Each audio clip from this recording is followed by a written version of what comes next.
Mm-hmm. So yeah, thank you for Lubna to come in this show, the privacy talk this time as well. So I'm very glad to see you this times on the videos and just having talked about the data privacy. Um, Now it's in a very big situation for all of us in coronavirus. We need to fight against it also, beat this situation to overcome the privacy problem. Today, I'm very glad to talk with you about the future privacy, how we can consider this kind of the topics. They also we can make sure that the deeper consideration how we can create a new collaboration international futures. So yeah, welcome to the Lubna. Then also the please introduction yourself to the listeners. Thank you so much. Thank you. I'm Lubna Dajani. I'm CEO and co-founder and author of the Allternet. So the company is called Allternet, and the paper that I wrote in 2014 is called the Allternet, which we've talked about in the past, where I shared my views as a technologist and over the years of being a systems architect, and how technology, when put together, all the layers of technology, when put together, how they will affect our lives and what we need to think about. And when you look at, and it was about when all people, places, and products, things that we create are connected, aware, and addressable. And what happens then when there is all this data that's being generated by us and by the network that connects us and by the services and the interactions and the relationships that we have and all the layers of the ecosystem and the supply chain that comes together to deliver, enable that communication, like this communication we're having now. There are many layers, from physical layers, network layers, and all of those. The exchange goes through all that, so innovation can happen at any one of those layers, and security needs to be established, or trust, if you will, needs to be established across all of those layers. Why?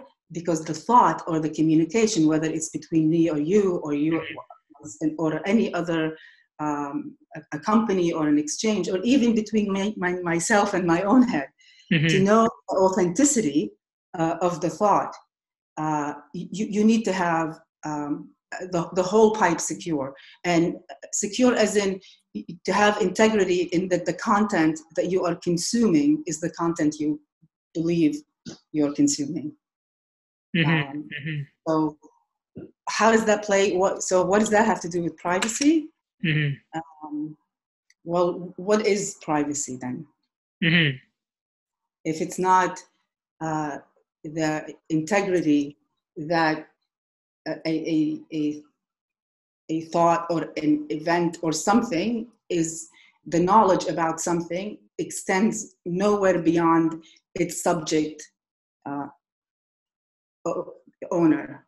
So if it's a thought, it's your thought, and until you share it with me, then it's private, can only be private within the two of us, because now it's outside of you. So that's where then trust comes in, whether it's with yourself, not to tell anyone, or it's a friend, not to tell anyone, and so on and so forth. And and then we label that as trust, and then we establish methods and laws and what have you, and we have lots of lawyers for it to deliver on that. So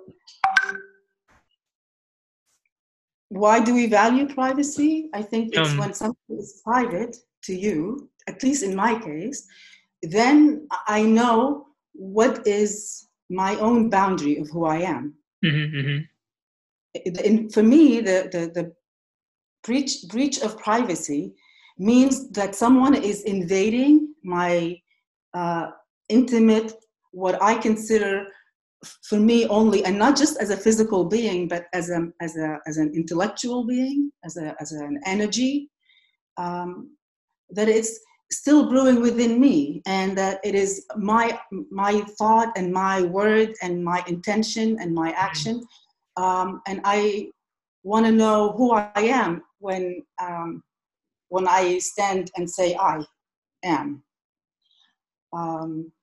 So when I think privacy is invaded, it's when someone is either looking in to change my edges without my knowledge, or to exploit my behavior for the and the knowledge of me to exploit someone else. Again, without my awareness, and whether I signed, I consent, or I agree, or yes to terms and conditions. We have already established that that nobody reads them, and not only that nobody reads them, they are put in place as long as we put it as a strategy. They've become a strategy.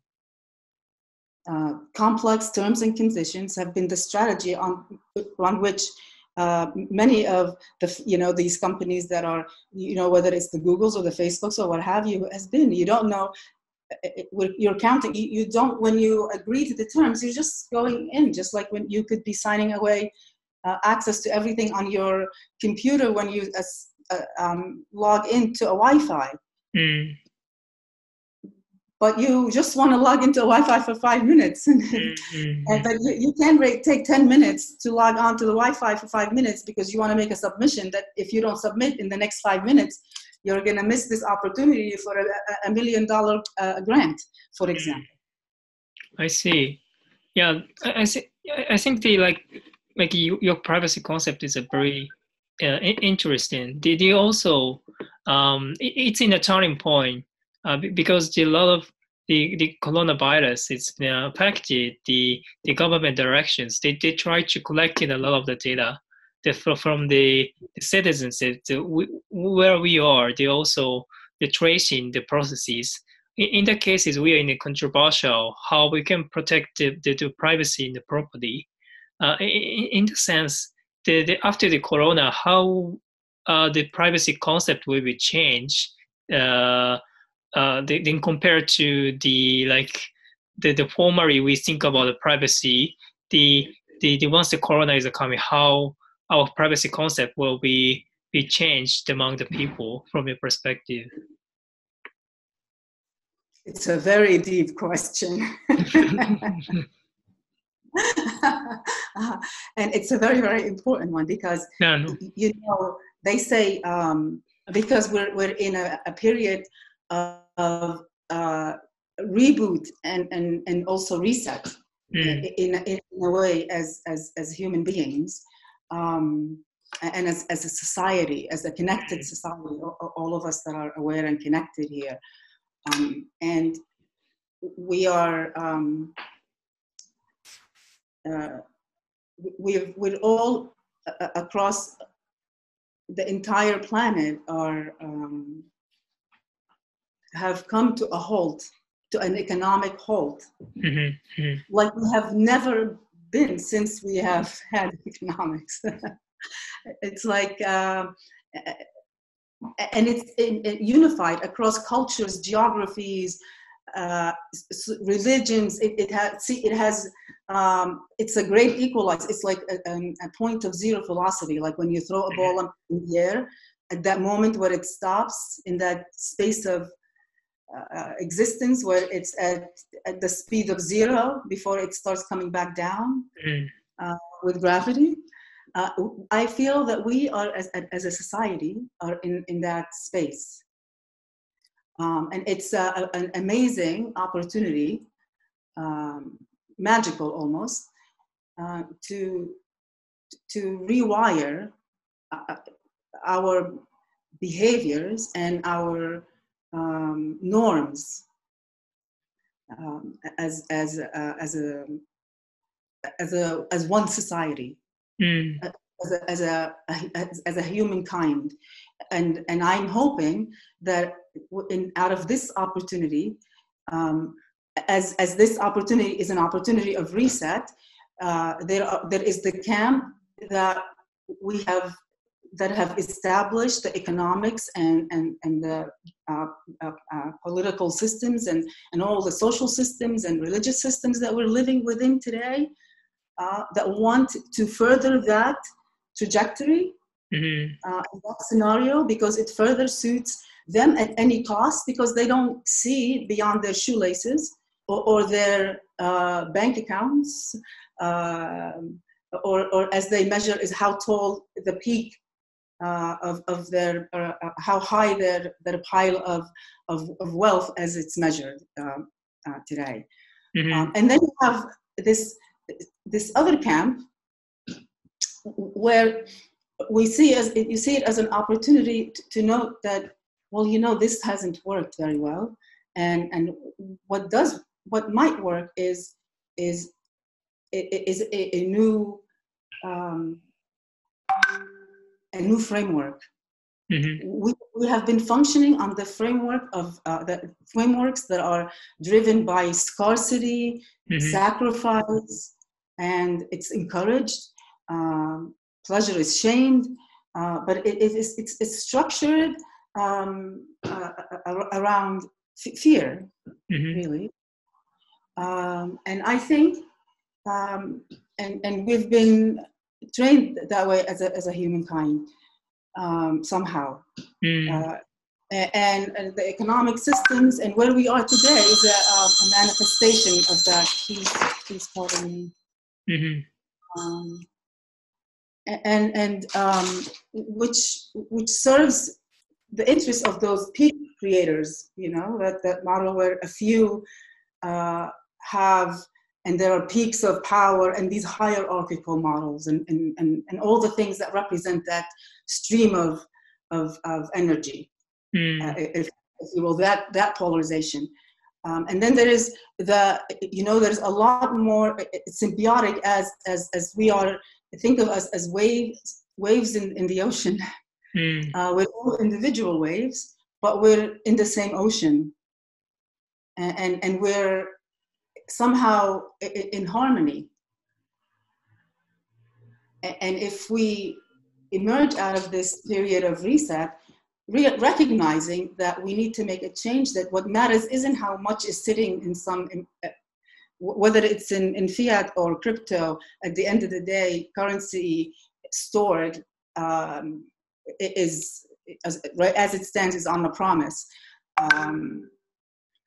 If we move to a model of actually kindness, compassion, engagement with each other, where it's about where your own benefit is in the benefit of that is the collective benefit around you, because we are actually stepping a bit back. We're very small together on one planet that happens to be a little planet in a solar system that is, and so on and so forth.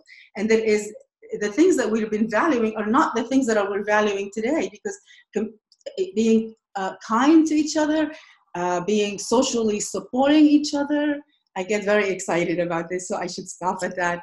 But what's really important right now is that we can emerge from into a care economy, into an economy that doesn't look just about profits, just for the sake of profits, and as long as we are consuming, it's these things, it's that thinking that drives us to a mindset of exploitation of the earth, and exploitation of personal data, and exploitation of each other and animals, and all the cruelty and the things that lead us to having so many layers of classes and ways we judge each other, and create steps and hierarchies so that we can climb on each other. If we think about building together, so we become collaborative and expansive, inclusive, not exclusive. And this concept of have and have not will change, because it's really about the enjoyment of what you have, and in how many you can actually affect around you. Because then you become, like I said, when it's measured by how much kindness or how many people you can impact. So rather than how much richer you are than someone else, imagine if it's how many more people you can enable to become in a place of satisfaction and prosperity, that are within your sphere. Then the energy that's emitting is more prosperity for everybody, happier times, there's education, then everybody is having shelter, there's no need for the things that come with a state of fear and scarcity. And those things, those things serve hierarchies. Kindness and compassion and forgiveness and gratitude. These things drive to the things that we were, I think a lot of religions across all of them, regardless of how many gods or one God or, and I won't name any, and I appreciate all, but they're all appealing to harmonizing within yourself so that together you are a symphony. Is in harmony. I see. When we move to that, we do not need to apply even the concern for privacy is eliminated, because there's no need to exploit it, because we are caring for each other, so we're sharing as needed, and we're offering the services that we need, rather than wasting effort and energy that we can expand with on trying to manipulate each other into some things that don't suit us, and just creating scenarios that serve the narrative we're creating. Let's create a narrative of expansion and evolution and celebration of our uniqueness and our cultures, by sharing them, celebrating them, living them locally, and celebrating on the converged global digital platform that we have, that brings us together based on who we are, not just where we are physically on Earth. And we can transcend and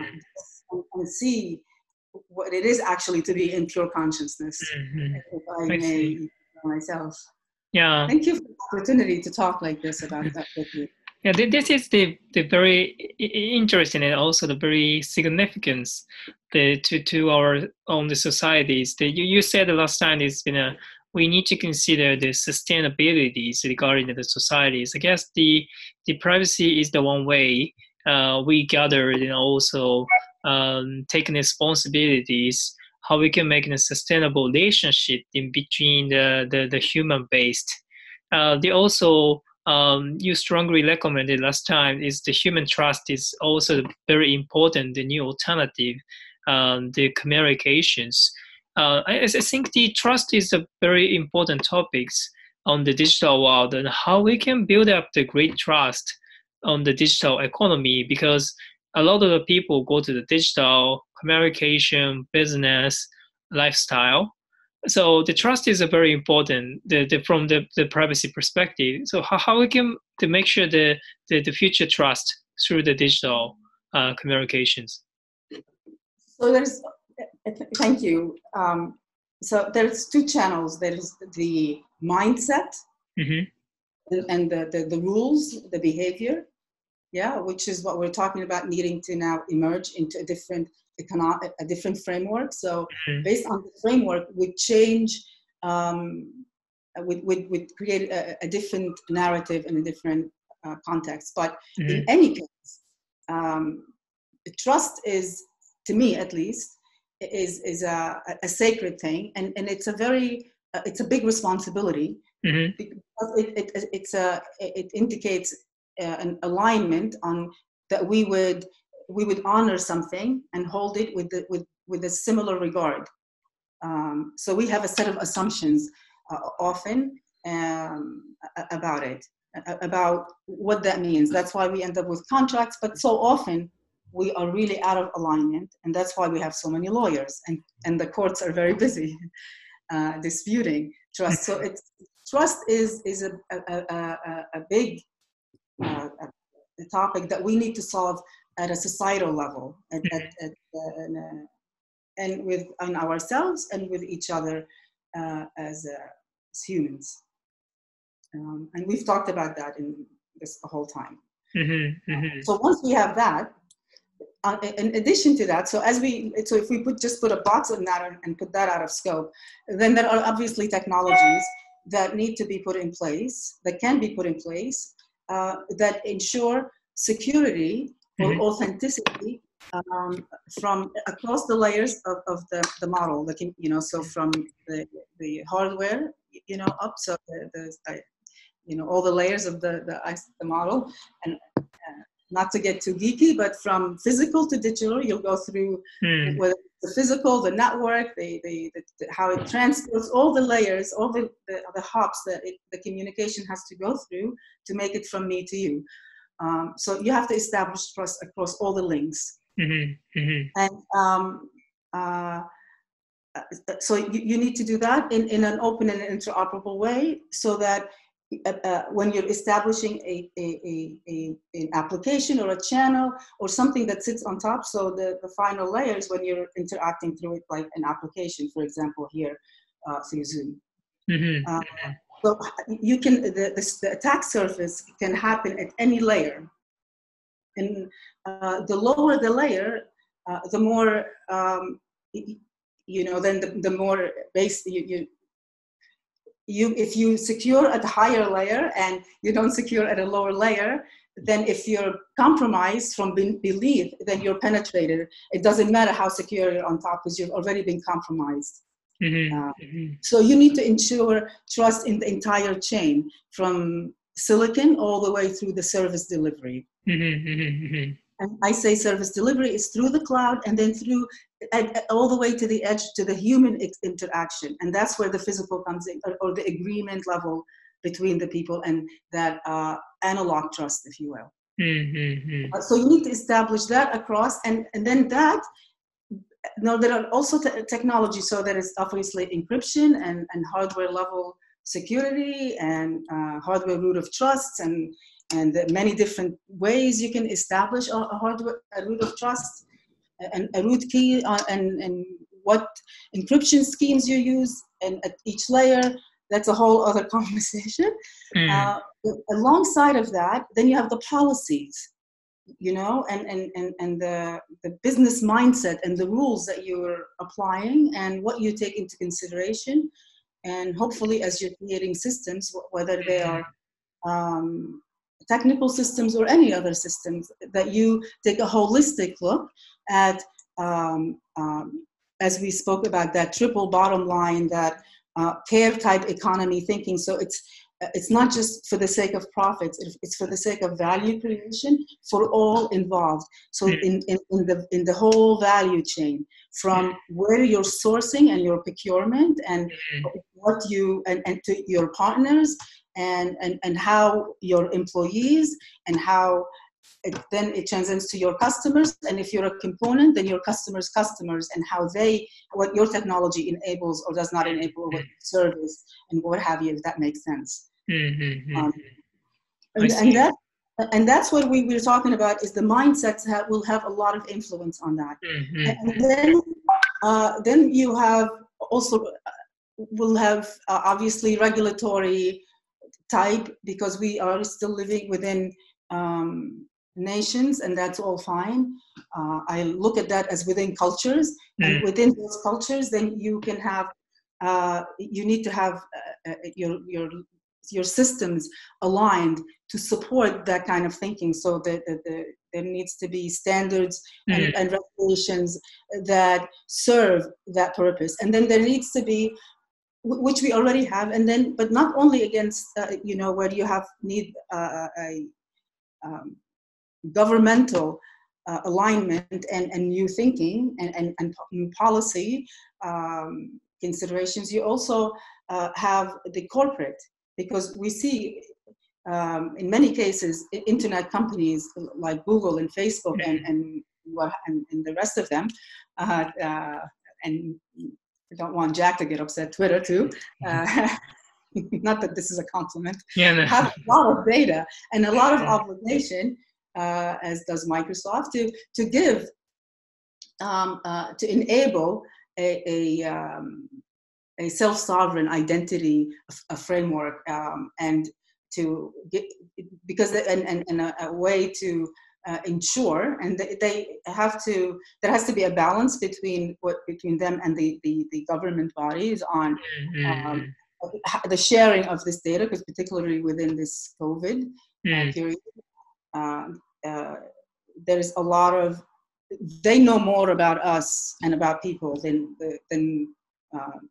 governments, and they have an advantage of having in many cases citizens from all over geography, the planet, and therefore from it crosses cultural boundaries and political boundaries.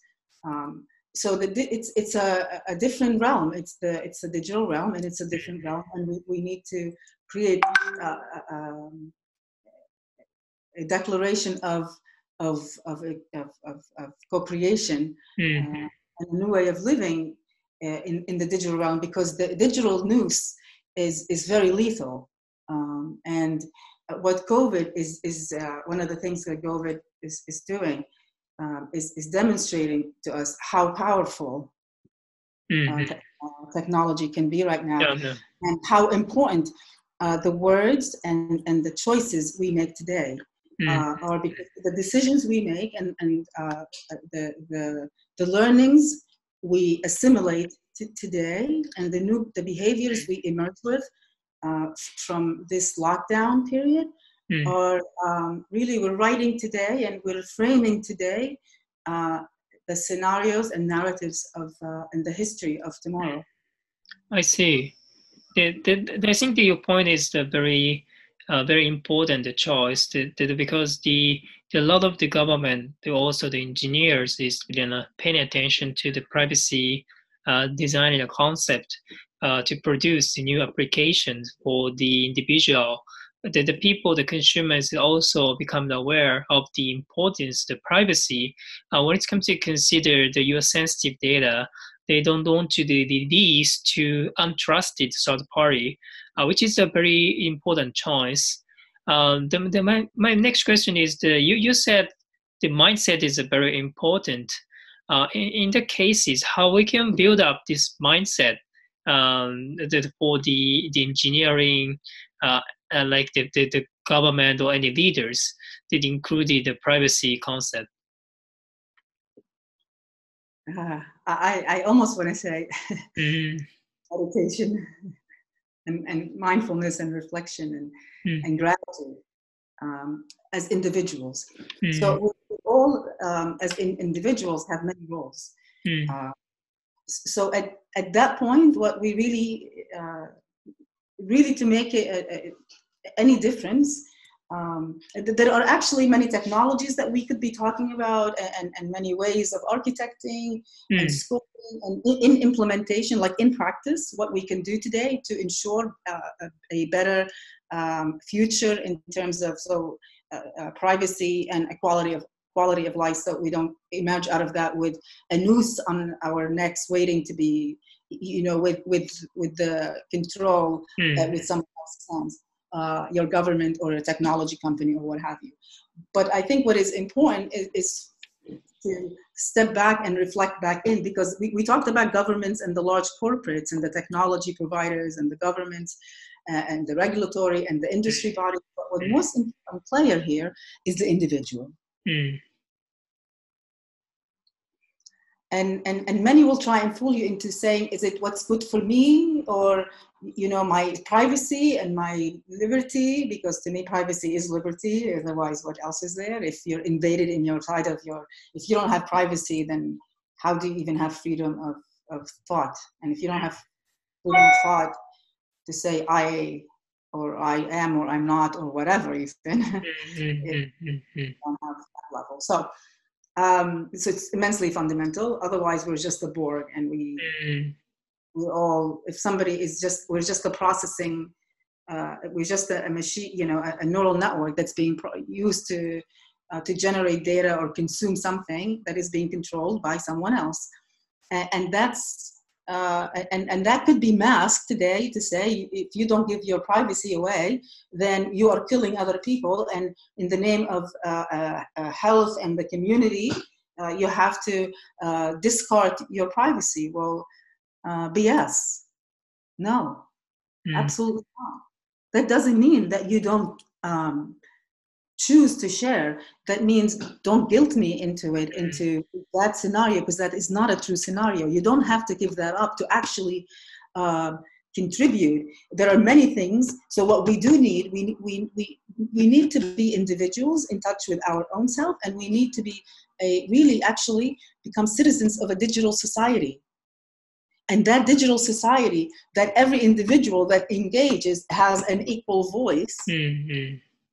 By the sheer of engaging, because it's like a bundle of straws, you know, that choose to, you know, or like a pool of bath bubbles that come together.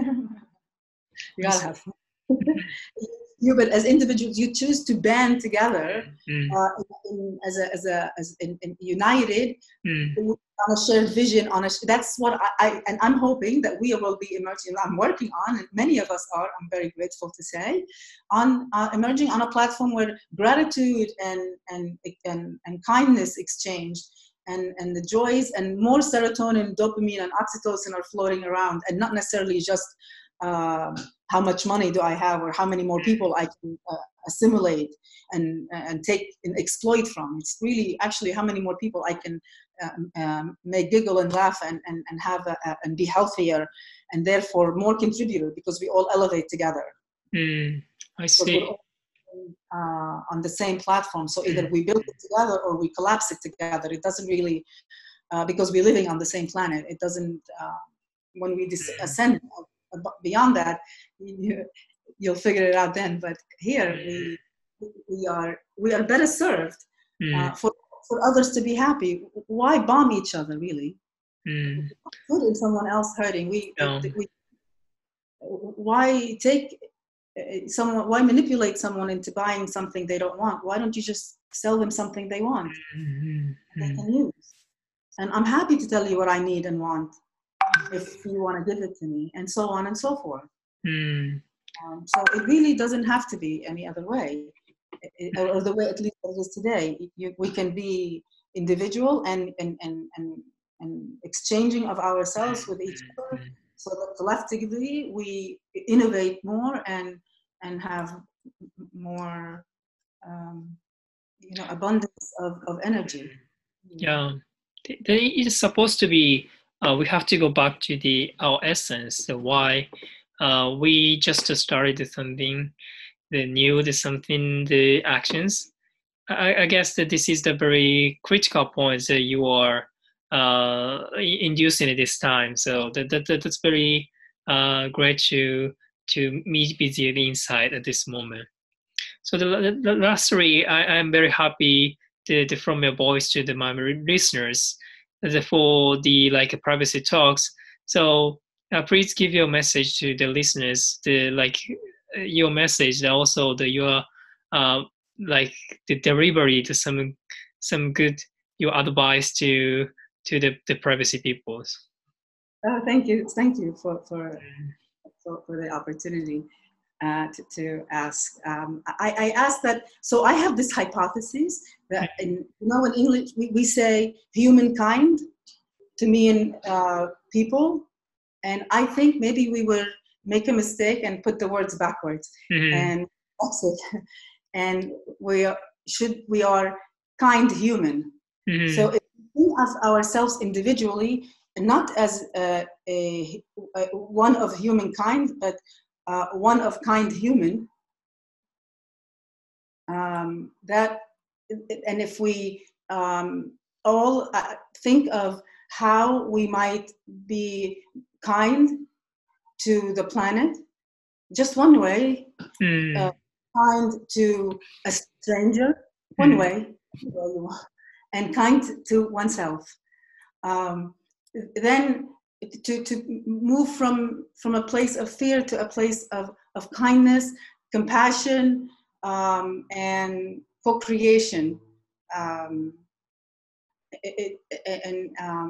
This way we can heal each other and elevate each other rather than sort of stomp on each other. We would be more embracing and authentic with ourselves and each other.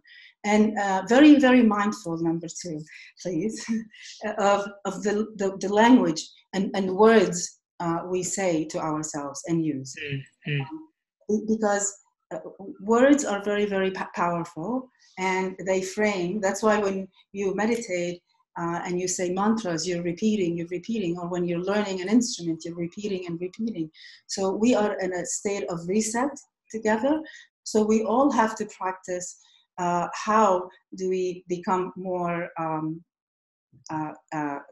kind and socially close. So I know we are being promoted and in our not to be socially distant, for example, socially distant. And when you repeat words like that, you are telling yourself to be more fearful and distrusting of each other, which is not what we need. That was the old regime.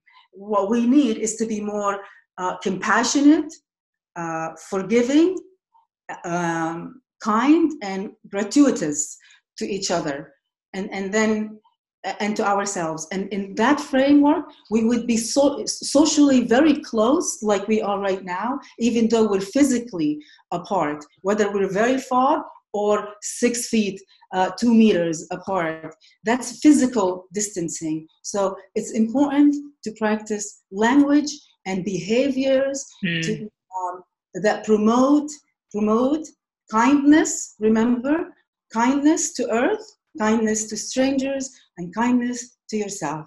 And if you do that, I promise we will all have much more joy and a lot more. If you even feel it with me, you'll feel there'll be more serotonin and I don't know, dopamine and oxytocin and all of the goodness, and there will be no more suffering, and we will emerge from this really a new breed of kind human. So thank you. Yeah, that's pretty great message. Then thank you for having Lubna this time. Then I appreciate it. Let's give an update. Then having a privacy talk. Thank you this time. It's lemon water with ginger. Very good for you. Yeah, thank you.